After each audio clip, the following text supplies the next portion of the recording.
I stood in front of the mirror inside the tiny bathroom of the Lake Union Hotel, smoothing my hair one last time before heading into the ballroom. This year's Christmas party was fancier than usual, but that didn't make me any less nervous. I had dipped into the last bit of my credit line just to buy a simple black dress, polished enough to look appropriate, plain enough not to draw attention. Next month's rent had just gone up by nearly $200. My old sedan was still sitting in the garage because it needed new brakes, and my son needed a thicker winter coat to survive Seattle's cold. It felt like everything was piling up at once. My name is Elena Reyes, 34, a single mom and a project coordinator at Northbridge Analytics. I have been here almost 6 years. I am not the star of the department, but I work hard, I take responsibility, and I keep things moving on time. Still, my salary barely keeps up with the cost of living in this city. And tonight, standing in a room full of glass, warm gold lights, and a lake view so perfect it felt unreal, I could not shake the feeling that I did not belong here. When I walked in, the scene made me inhale sharply. Tables set to perfection, crisp white linens, crystal glasses catch every shimmer of light. From the balcony, you could see Christmas-lit boats drifting across the water. My coworkers gathered in clusters, talking, laughing, and clinking glasses. The young marketing team buzzed the way they always did. The mid-level managers were polishing their images for the executives. Everything looked flawless. I found my usual quiet spot near the back. I have never liked parties. I liked these forced smiles even less, where every word needed to be filtered before leaving your mouth. I had taken a single sip of wine when I saw Avery Sloan step onto the stage. Avery, the chief executive officer. The kind of woman who could silence an entire room just by walking in. That unreadable half smile, half measuring look. Blonde hair pulled back, a perfectly tailored suit, eyes sharpened by years of high-stakes decisions. I did not like her, but even I had to admit she carried a presence people respected. Lately, though, she looked more strained than usual. Rumor had it that revenue had dipped this year, and the board was pressing her hard. Avery began her speech. Her voice had that practiced smoothness that only comes from rehearsing a dozen times. She talked about the company's accomplishments, the challenges, and the people who made it possible. I tried to focus, but my mind kept drifting back to bills and deadlines. 10 minutes passed. Everything felt predictable until she paused and scanned the seats below. Her gaze landed exactly where I was sitting. I froze. There was no way she was looking at me. I lowered my eyes to my wine, but I still felt it, that cold, deliberate stare. Then, as if she wanted to pull the entire room toward me, Avery raised her glass and spoke loudly enough for every echo to travel. Elena, how do you like your $8,000 Christmas bonus? The ballroom went still. Then came the wave of reactions. Dozens of eyes are turning. A few gasps. A few impressed looks. Someone whispered that I had gotten 8,000 this year. My whole body tightened. My heart pounded hard enough that I could hear it inside my ears. My throat felt dry and stiff. $8,000. I had not received a single cent. No email, no deposit, nothing. For a moment, I wondered if I had misheard her, but the way everyone stared, curious and waiting, told me she was not joking. Avery smiled with the confidence of someone who thought she had just shown off her generosity to the entire company. I stood, my legs shaking. My voice came out so soft I almost missed it myself. I did not receive anything. The room erupted into whispers, raised brows, confused glances. The host beside Avery froze mid-gesture. But what caught my eye was Megan Clark, our Director of Human Resources. She stood beside the executive table. When she heard my answer, her face went rigid. Her eyes widened briefly before she forced a stiff smile. Her glass stalled halfway to her lips. That was not the reaction of someone surprised I had not been paid. It was the reaction of someone terrified that the truth had surfaced. A cold shiver spread across my back. Megan was not shocked about the missing bonus. She was shocked that it had been revealed publicly. And in that moment, I knew something was wrong. Deeply wrong. And far from small. Avery scrambled to redirect the atmosphere, pushing the party back toward cheerfulness, but the energy had shifted. I felt eyes trailing me for the rest of the night, as if I were the one who had ruined the evening. My hands trembled every time I lifted my glass. I tried to smile, but something icy kept tightening inside my chest. I left early, stepping onto the hotel terrace. The wind off the lake was so cold it stung my eyes. Behind me, the warm lights and music faded under the winter air, and I felt it, sharp and unmistakable. Something crooked had just cracked open, and without meaning to, I had touched it. I arrived at my small apartment in North Seattle close to 10 p.m. Snow dusted the sidewalks, and the cold wind cut through my coat, making me shiver. The apartment was dark, lit only by the kitchen lamp, casting a pale glow on the gray walls. My son had been asleep for hours. I hung my coat, took a deep breath, and opened my laptop. I did not intend to check email or work, but the worry that had clung to me all evening would not let me sleep. I logged into the payroll account. The screen popped up immediately, along with the words that made me sit upright. Holiday bonus, paid SR, Delta pending, manual redirect override. I read each word again. Paid. The bonus had been issued, $8,000. The amount the CEO had mentioned in front of hundreds of people, yet I had never seen it in my account. I switched to the banking app. The balance was unchanged, no deposit, nothing pending. I scrolled through the transaction history, nothing. A hot rush ran down my spine. I checked again, then once more, nothing changed. I reopened the payroll page, zoomed in on the transaction code. SR Delta pending. Manual redirect override. I had never seen these symbols before. I was a project coordinator, not an accountant, but I had seen my pay enough to know this was abnormal. Manual redirect. I wondered how many people in the company had the authority to access this system. Not many. Certainly, only HR above Megan and the finance team. None of them had any reason to alter my data, let alone redirect my $8,000 bonus elsewhere. I held my breath for a few seconds, trying to calm myself. It could be a display error, an end-of-year system glitch, a mistake. But the feeling from the party was still there, as clear as metal hitting the floor. A sense that someone knew about my bonus just before it reached my account, and they did not want me to receive it. I captured the entire screen, saving each image. Then I wrote an email to HR. Hello, Megan.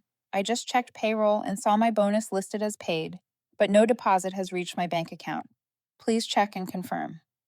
I read it over a few times and clicked send. Immediately, exhaustion hit me, as if I had opened a door I was not ready to walk through. I went to the bathroom, washed my face, then returned to the laptop. Less than 5 minutes later, a new email appeared. Hello, Elena. The bank may be processing slowly.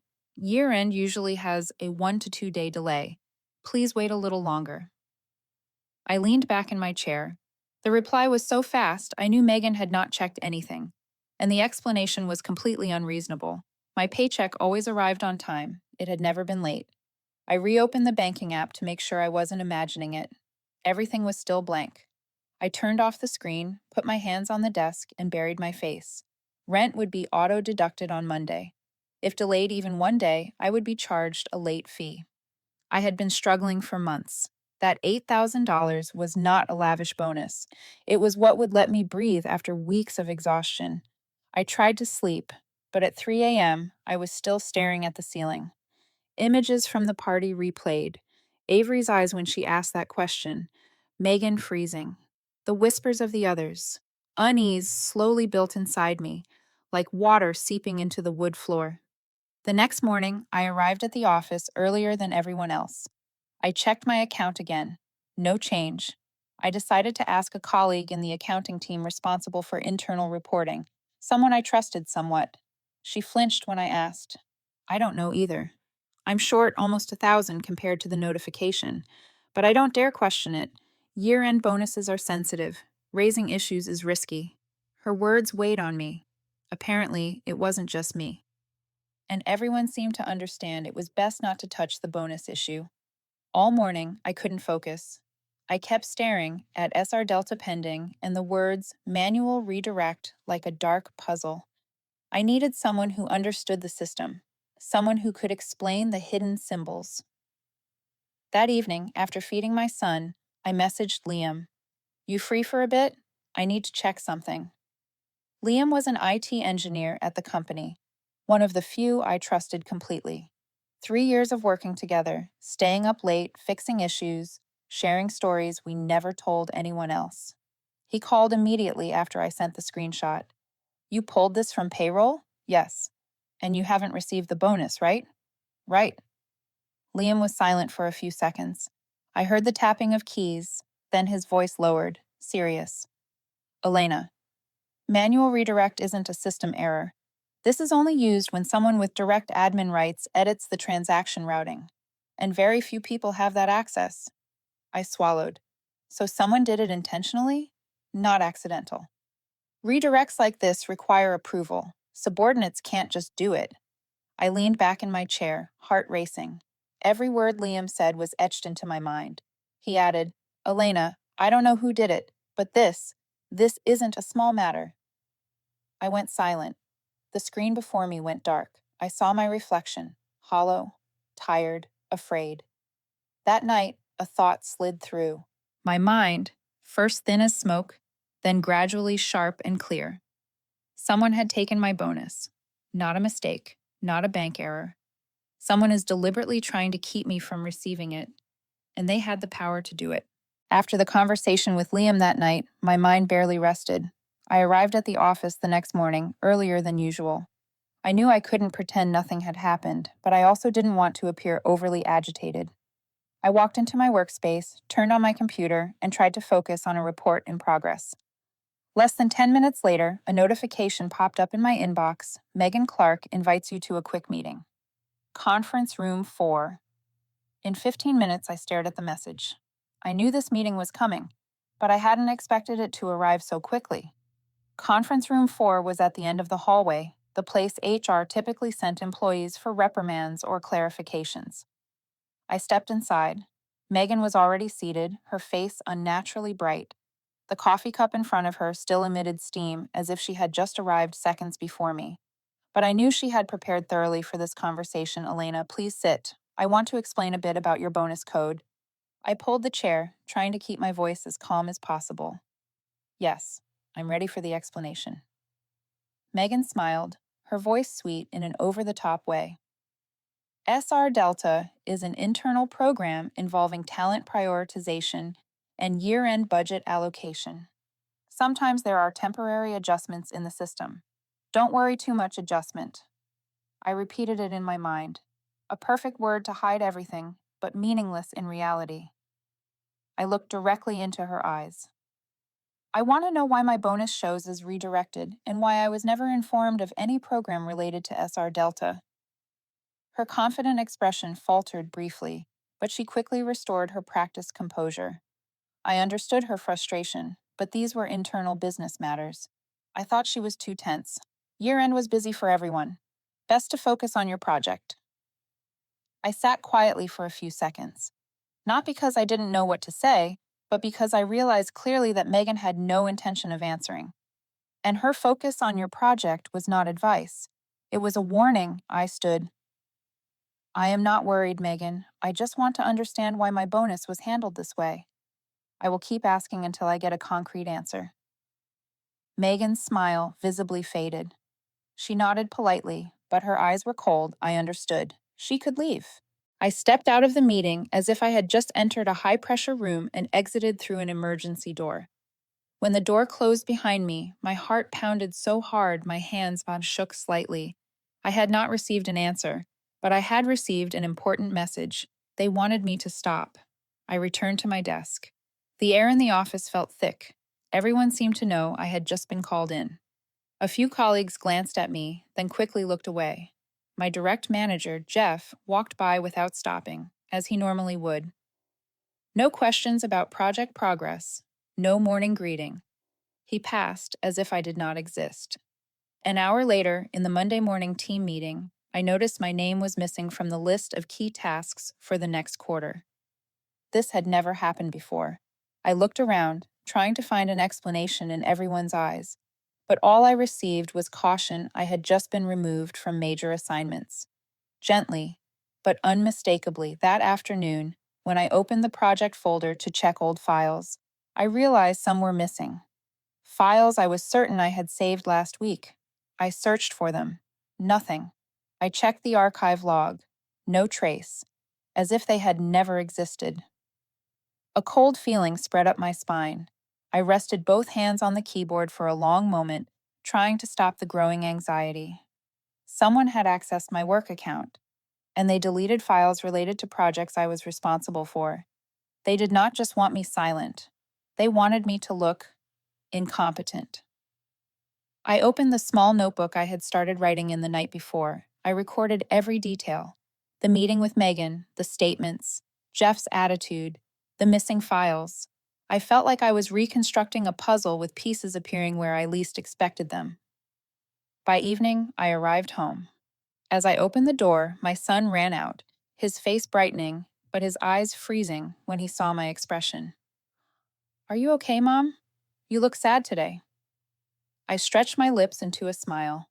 "Everything's fine, honey. Mom is just a little tired." He hugged me tightly before running into his room to do homework. I watched him, my mind heavy with worries far bigger than the $8,000 bonus. Next month's rent would increase. I had to fix his old laptop so he could submit his online test next week. The credit card was almost maxed out, and if the company was intentionally putting pressure on me, things could get worse. That night, I lay in bed, unable to sleep. It felt like someone was watching my every move. I heard cars outside and flinched whenever light hit the window. I did not know what I was facing.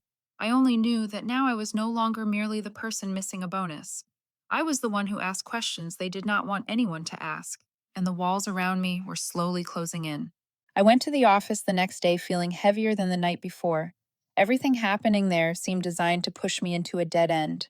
I couldn't rely on Megan, couldn't trust Jeff, and even the coworkers who used to be friendly had begun to keep their distance, as if I carried something contagious.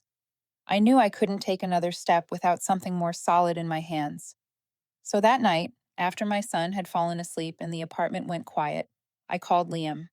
"I need your help with this, but if you feel unsafe, then—" Liam cut me off. "Elena, you don't need to say it. Just send me what you've got." We switched to a video call. The glow of the screen lit my dark room. Liam's face appeared, the light reflecting in his eyes. I sent him the screenshots, the SR Delta pending code, the manual redirect tag, and Megan's vague explanation. Liam's keyboard clattered at a steady pace, sounding like rainfall. Then he said, "I'll check the server logs. Not all of them, but a few sections I still have access to." I nodded, gripping the edge of my jacket even though the room wasn't cold. The first 5 minutes passed in silence. Then I saw Liam lean closer to his screen, frowning.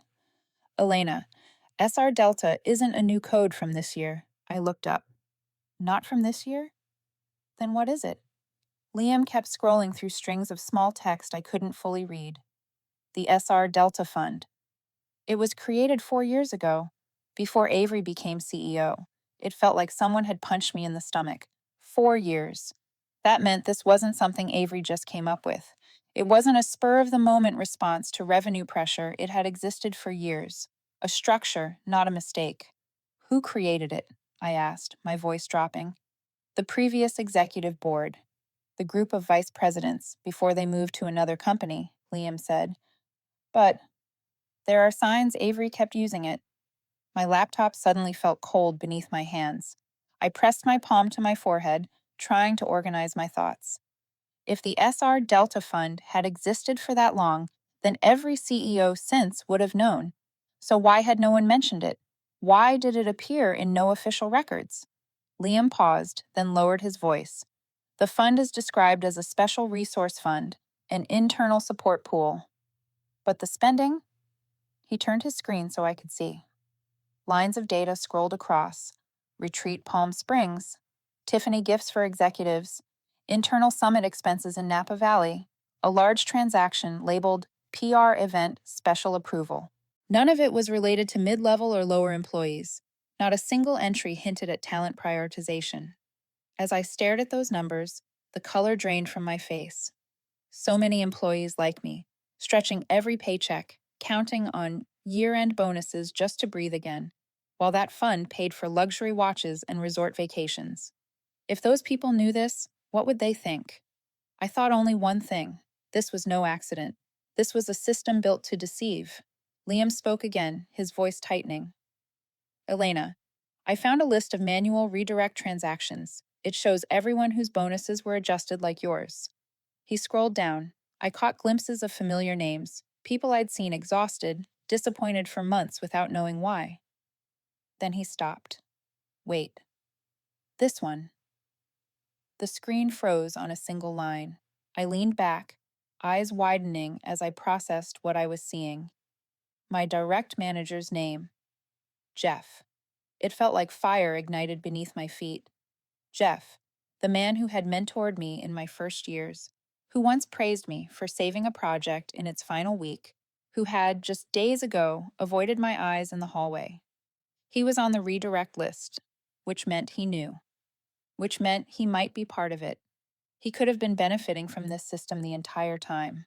I thought he was just a loyal middle manager. His recent distance, his sudden removal of my name from project rosters, it all snapped into focus. He wasn't just uneasy because I'd started asking questions.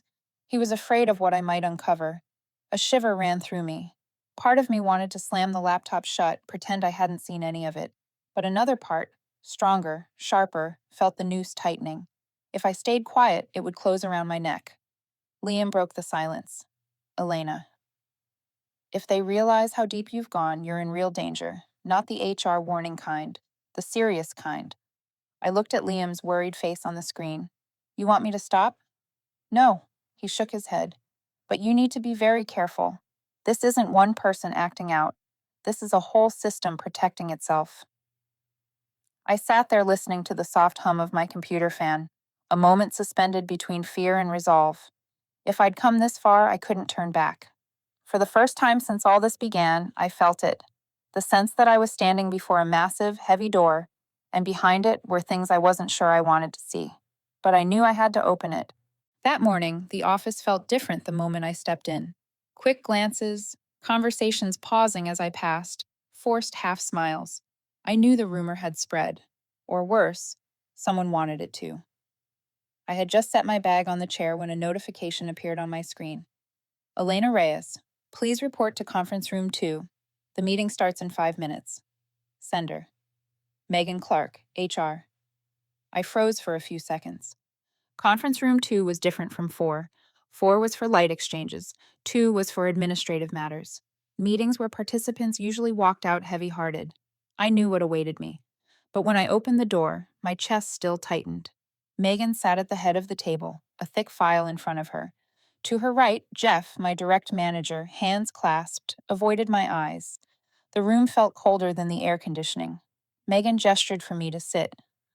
Elena, we need to discuss your recent conduct. Conduct. I said nothing, waiting for her to continue. We have information that you intentionally accessed and collected internal data outside your scope of work. That constitutes a serious breach of company policy.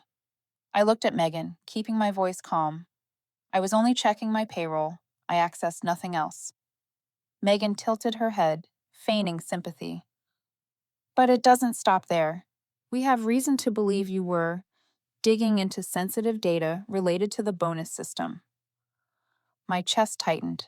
They knew I had asked Liam, or someone guessed, or they had been monitoring my access all along. Jeff remained silent, but I saw his hands tighten slightly at the word digging. Megan continued evenly. To avoid misunderstandings and unnecessary trouble, we have prepared a document for you to commit to not interfering with or investigating company internal activities further. This will protect both you and the company from unnecessary issues. She pushed the file toward me. The cover read, Employee Compliance Acknowledgement, Internal Inquiry Restriction. A gag order. I stared at it for a few seconds, then looked up. I will not sign this. Megan squinted. Her feigned kindness vanished. Elena, do you understand this is an opportunity to resolve this smoothly? Sign here. Continue your work as normal, and no further consequences will follow. I shook my head. I did nothing wrong. I will not sign. Megan leaned back, lips curling coldly. Then I must be blunt. In the next review, management may consider your lack of cooperation a negative factor. We regret if this affects your position. That was the clearest threat since this began. Jeff finally spoke, voice low but trembling. Elena, you should reconsider. We've worked together for a long time. This isn't a joke, I turned to him. If you think I did something wrong, say it. But don't ask me to sign this to cover up someone taking my bonus. Jeff's face went pale. Megan jumped in, trying to control the meeting. I decided this exchange was over. Elena, you may return to your desk. I stood, hands slightly shaking with anger and adrenaline. Walking out of the room, I knew I had crossed a line with no return. Less than 10 minutes after sitting back at my desk, my computer screen went black. Then a line appeared.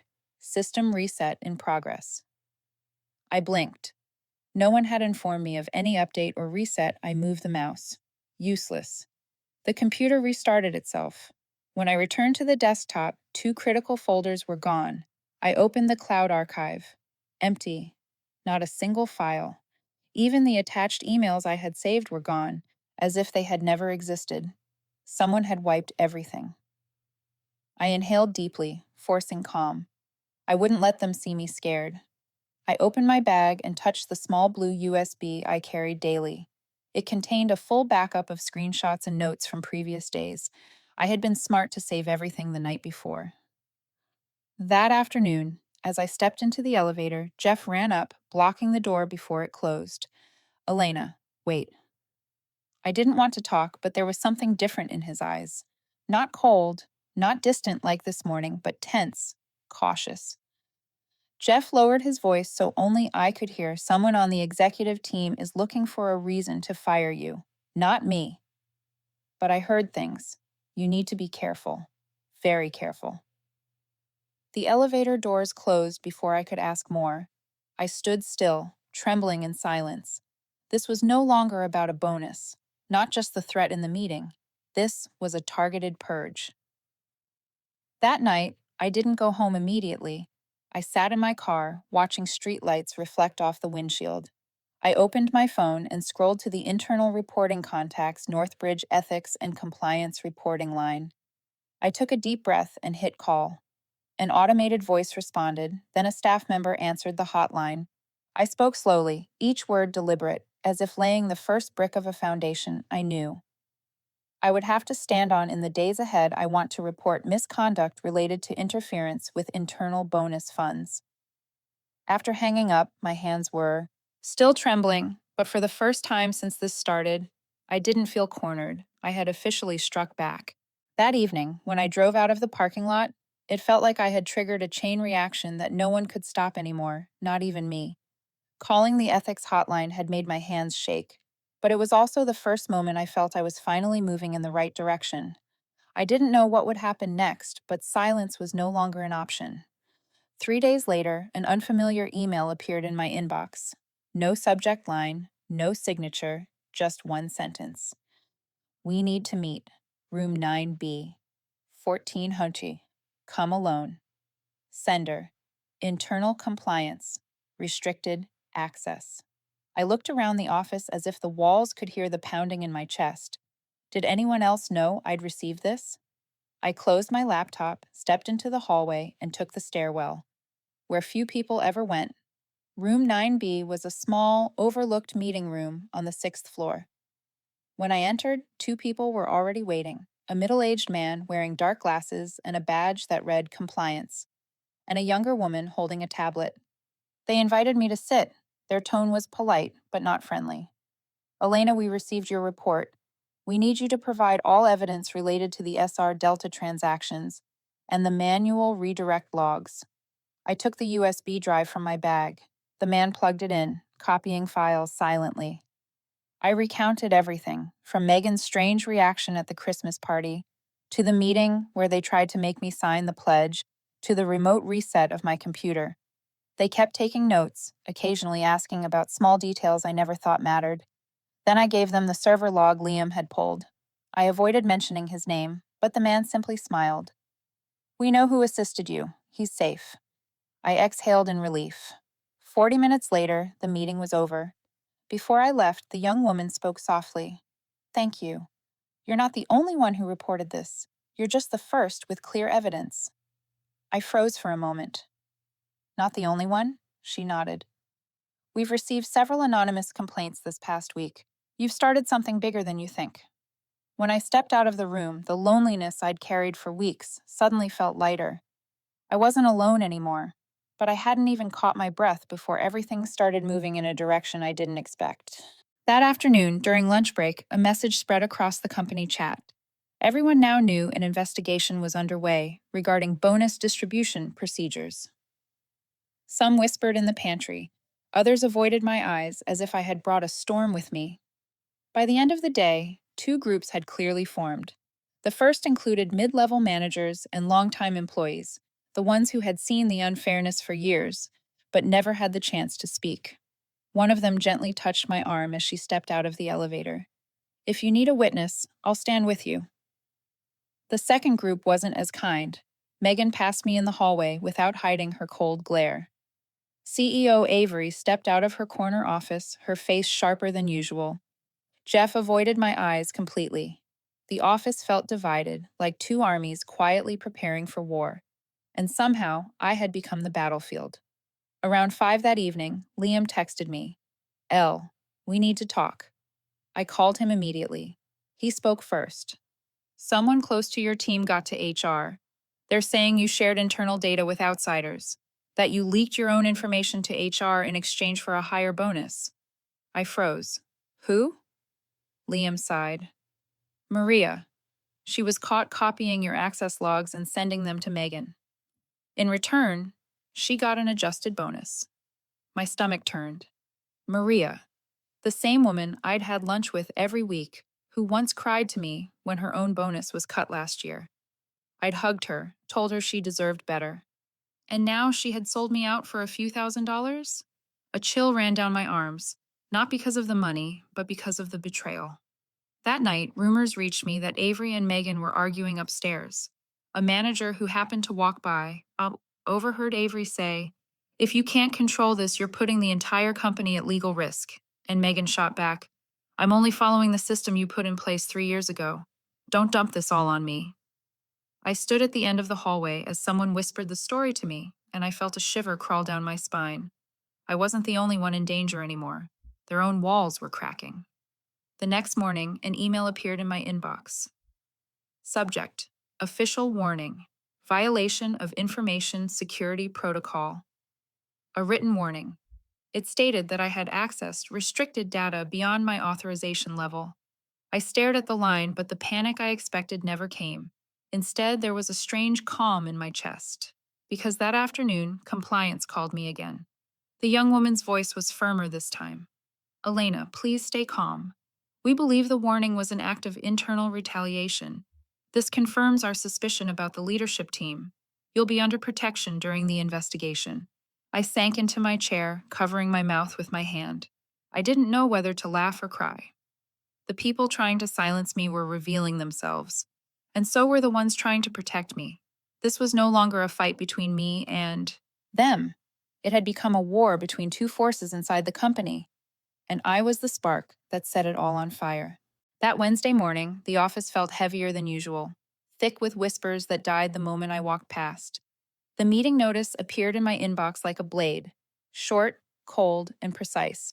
Required attendance: Elena Reyes, Executive Room 3, 14 Huntois. Purpose: disciplinary discussion. Attendees: CEO Avery Sloan, HR Director Megan Clark. No explanation, no preface, just the next step in a process I already knew too well. Disciplinary. That word wasn't used lightly here. It was the line that came right before suspension, or termination. My heart beat fast, but not with panic. It was the steady rhythm of someone who knew she was walking into her final battle. At 2 o'clock sharp, I stood before the frosted glass door of Executive Room 3. Through the blurred panel, I could see two silhouettes waiting inside.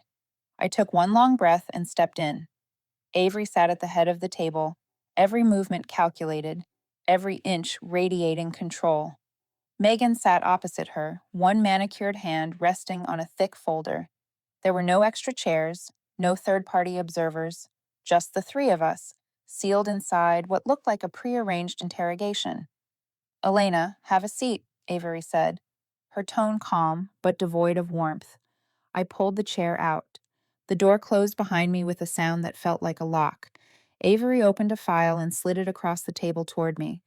"We have evidence that you accessed data outside your job scope, including system-generated logs.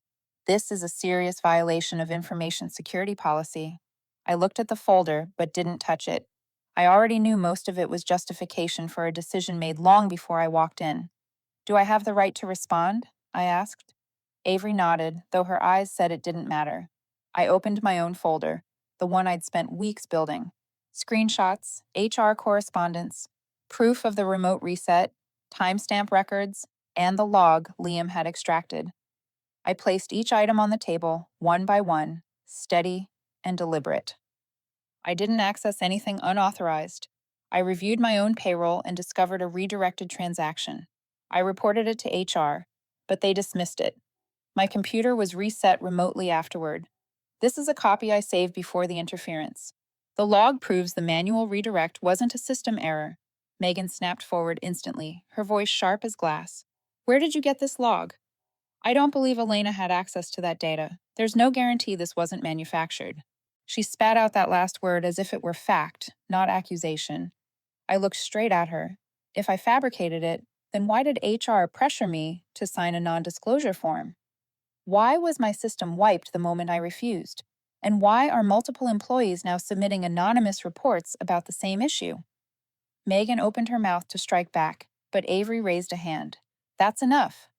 She flipped through several pages in her folder. Her eyes sharpened, the kind of look someone gives when they've already decided. "Given the situation, we have limited options. To protect the company from potential legal risk, I'm recommending we suspend you pending further investigation." Suspension. The word fell between us like a sentence. I knew that once it was signed, termination would only be a matter of paperwork. They were clearing the path to remove me legally, efficiently, quietly. My chest tightened, but I forced my face to stay calm. Avery uncapped her pen. She laid the document in front of me and began to sign at the top corner, the CEO's line. Then, 3 sharp knocks hit the door, firm enough to jolt all 3 of us. The door swung open. 2 people in black suits stepped in. I recognized them instantly. Compliance. One of them spoke before his second foot hit the carpet. "This meeting needs to stop immediately." Avery stood, her voice rising. "This is an internal disciplinary review. You have no authority to—" The man held up a paper stamped with a legal seal. "By order of the legal department, all actions related to SR Delta, including any disciplinary measures, are to be halted immediately. All documents, emails, and system logs are now under legal hold. No deletions, modifications, or personnel decisions regarding Elena Reyes are permitted until the investigation concludes." Megan jumped to her feet. "You can't interfere with HR protocol." The compliance officer looked at her, voice cold as steel. "We can, and we must. Preliminary evidence suggests one or more executives may have engaged in internal retaliation. This employee is protected under whistleblower provisions." Avery's grip on her pen tightened until her knuckles turned white. She looked ready to explode, but the legal order between us froze her in place. Legal hold. The phrase landed like a wall between them and me. The man turned to me. "Elena, you'll need to cooperate with us for the investigation. Everything you've provided will remain protected." I nodded once. Small, but heavy with everything I couldn't say: relief, fear, fury, and the faint, trembling realization that I'd just survived a blow meant to end me. Avery threw her pen onto the table, her voice flat as ice. "This meeting is over." I walked out of that room like someone who had just come back from the edge. My heart was still pounding, but not from fear anymore. It beat with one clear truth: they had been stopped before they could erase me. And from that moment on, I was no longer the one being hunted. After the interrupted disciplinary meeting, I walked into the office feeling like I had entered a completely different organization. The atmosphere shifted by the hour. as if someone were constantly adjusting the temperature and pressure inside the building. Whispers floated everywhere, from the elevator to the communal kitchen. Employees who had once joked and laughed were now silent and wary. No one knew exactly what was happening, but everyone felt it. A major investigation was quietly expanding. The next day, I received an email inviting me to a formal interview with the compliance department. The meeting room on the 8th floor was small and private, with only 2 investigators and a lawyer from legal. They turned on recording devices and asked me to recount everything from start to finish. I detailed every incident, discovering the SR Delta code, the forced pledge meeting, the remote reset of my computer, and the deleted files. When I handed over the USB containing my copies of the data, they received it with utmost seriousness. After I left the room, the investigation went into its deepest phase. Over the following weeks, the company's internal systems were combed through like a blade slicing clean. It informed Liam that servers had to be paused for hours due to the volume of logs extracted. Every access record for the past 4 years was analyzed. Every manual redirect was traced to the person who executed it. Every email and banking transaction was reviewed. Within 14 days, over 22 employees were summoned for interviews. Each walked out tense, some with red-rimmed eyes. Everyone knew the investigation involved SR Delta, but no one could gauge the severity. 3 weeks later, I was asked to return to the 8th floor for preliminary findings. The same 3 people were there, but the atmosphere was heavier. The man wearing glasses slid a folder toward me. Before opening it, he said bluntly, "Elena, the information you provided has allowed us to expand the investigation. The results are more complex than we anticipated." I swallowed, bracing for whatever was coming. He began. "Based on an analysis of server logs over 4 years, we have identified Megan Clark as the primary person directing most of the manual redirects. She used her high-level admin privileges to divert employee bonuses into the SR Delta Fund." I gripped the edge of the chair. Not surprisingly, but still a cold chill ran down my spine. But she was not the only one responsible. I looked up. Avery Sloan, as CEO, had approved special access to the SR Delta Fund for 3 consecutive years. Multiple misappropriated transactions were either signed off on by her or fell within her access privileges. My chest tightened. I had believed Avery was a firm but transparent leader. The truth weighed like stone. The young woman continued. "The SR Delta Fund was originally intended for managing personnel risk, but over 4 years, it had been misused for luxury retreats, expensive gifts, opaque PR expenses, and secret executive bonuses. The total amount misappropriated is nearly $3 million. $3 million. Far more than I expected." They paused, then handed me a list of over 40 employees whose bonuses were reduced or withheld without their knowledge. I recognized many names. Former colleagues who had told me their bonuses didn't make sense this year, those who had cried in the restroom after unfair evaluations. I leaned back to steady my breath. After compiling all findings, compliance submitted them to the board. The decision would be announced this afternoon, the man said. Later that afternoon, a company-wide email arrived. I opened it with trembling hands. Avery Sloan was immediately suspended and then terminated for serious financial mismanagement. Megan Clark's file was handed to the State Financial Investigation Authority. Several mid-level managers were suspended for approving illegal transactions. The SR Delta Fund was completely dissolved. Over 40 employees were reimbursed for their bonuses with interest. The company was mandated to conduct quarterly independent audits. No words softened the truth. Everything was written bluntly, coldly, with no avoidance. When the news hit, the office erupted, not with cheering, but with the sudden exposure of long-hidden cracks. People formed small groups, whispering about Megan being escorted out, Avery leaving through the back door without a word. Some cried at the thought of getting their bonuses back. Others hugged. Some stayed silent, unable to believe how quickly everything had collapsed. That evening, Liam brought a hot cup of coffee to my desk. He didn't speak at first, just sat and sighed. "You okay?" Liam asked. I looked out the window, watching the late Seattle sunlight filtering through thick clouds. I wasn't sure if I was okay, but one thing was certain. The truth was no longer buried. Northbridge would be shaken for a while. But this chaos was not a sign of failure. It was a system purging its toxins. And I realized I hadn't just reclaimed my lost bonus. I had reclaimed my voice in a system that had wanted me silent. I received the first payment on a bitterly cold morning at the end of December. An email from the bank arrived. My account had increased by nearly $20,000.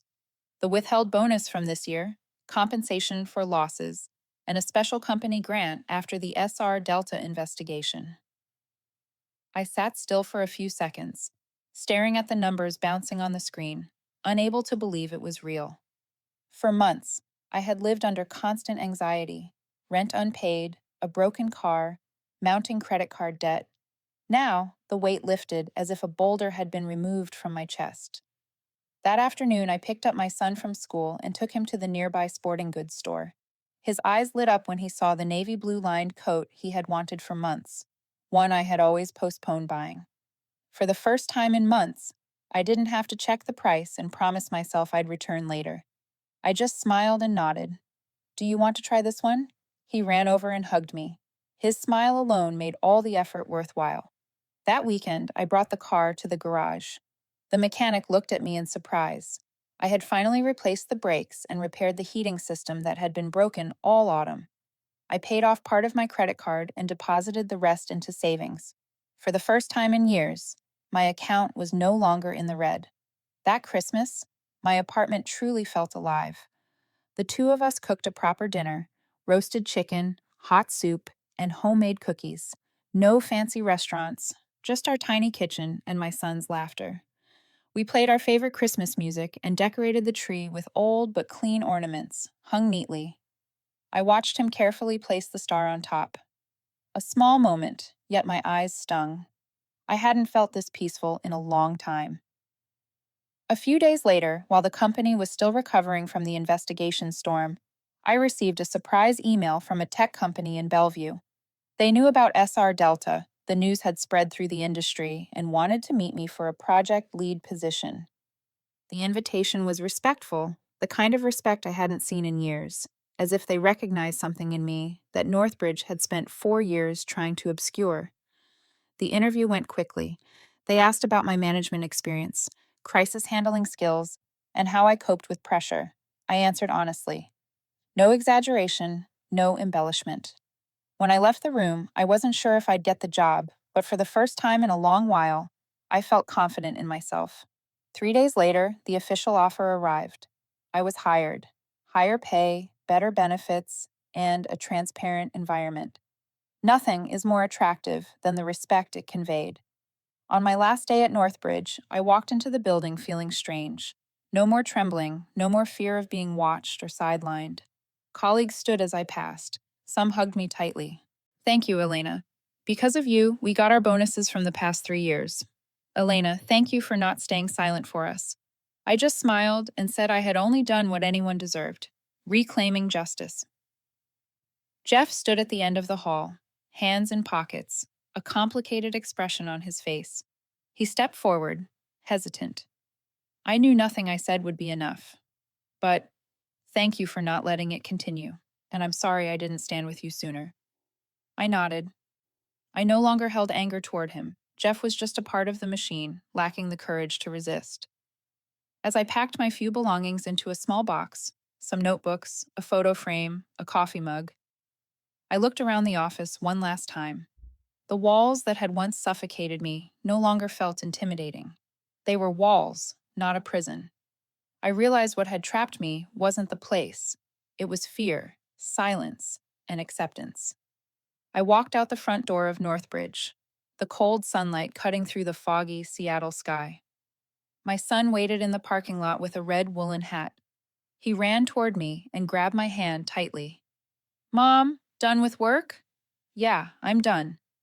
We walked together under the first light snowfall, blending into the glittering streetlights. My shoulders felt light. No more watchful eyes behind me. No more veiled HR threats. No more fear of being pushed out. I didn't know what the future held. The new job would bring challenges. Bills would still need to be paid, and the road ahead would not be easy. But one thing was clear. I had stood firm against a system that wanted me silent. Amid the falling snow and my son's laughter, I realized something deeper than I had ever imagined. Courage is not the absence of fear. It is taking the next step, even when everything around you is trying to make you surrender. The truth can be hidden, distorted, buried, but it cannot be buried forever, and silence, sometimes, is complicity. That night, as we walked through the streets together, I felt something I hadn't felt in years: freedom.